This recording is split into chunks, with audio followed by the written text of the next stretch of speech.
It's Kate from LoveStory, and I'm here to do just a quick review of A Promised Land by Barack Obama. So I finished this the other day, and I enjoyed this book so much. I gave it 5 out of 5 stars. It was so well written, and as you know from my reading vlogs, I listened to the audiobook version of this, and Obama himself narrated it, and it was so good to hear his voice again. His voice to me is like that calming, meditated voice that, like, when you meditate, you hear that voice instructing you. It's kind of like that voice. It's so calming, and just his voice just makes me relax.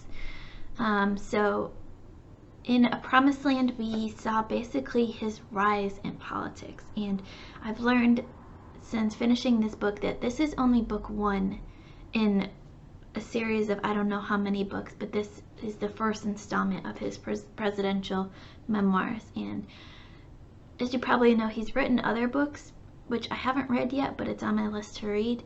But this book is from essentially when he decided to, it gives a little bit of his background before he got into politics, but it really takes off when he's decided to run for Senate of Illinois, and kind of that fight for those seats, and that's when his political career really took off, and going up through the ranks. And then of course we get when he runs for president and all the decisions behind that, and when he is elected president, and like we really get that behind the scenes inside look to the presidency that you don't often get unless you read presidential memoirs like this.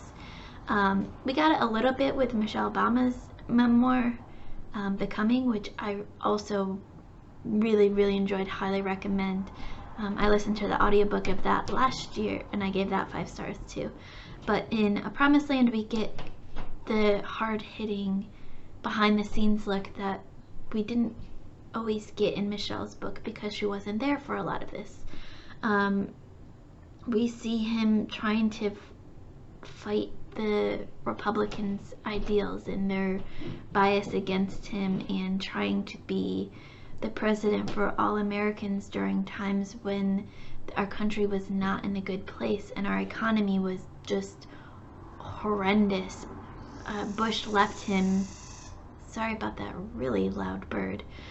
Bush left him with this economy in ruins, and they called it, the Great Recession, and Obama had to try to figure out how to raise the economy while still giving programs like Medicare and Medicaid and Obamacare, and still trying to help people the way he wanted to help them, but also raise our economy up and raise the American people up. So it was really great seeing that aspect of his political career. We saw everything that he went through in trying to create Obamacare and all the hurdles he had to go against. And then the very last chapter of the book, and I guess spoilers for nonfiction and memoirs aren't really spoilers, especially with a life like Obama's, because we've seen it all.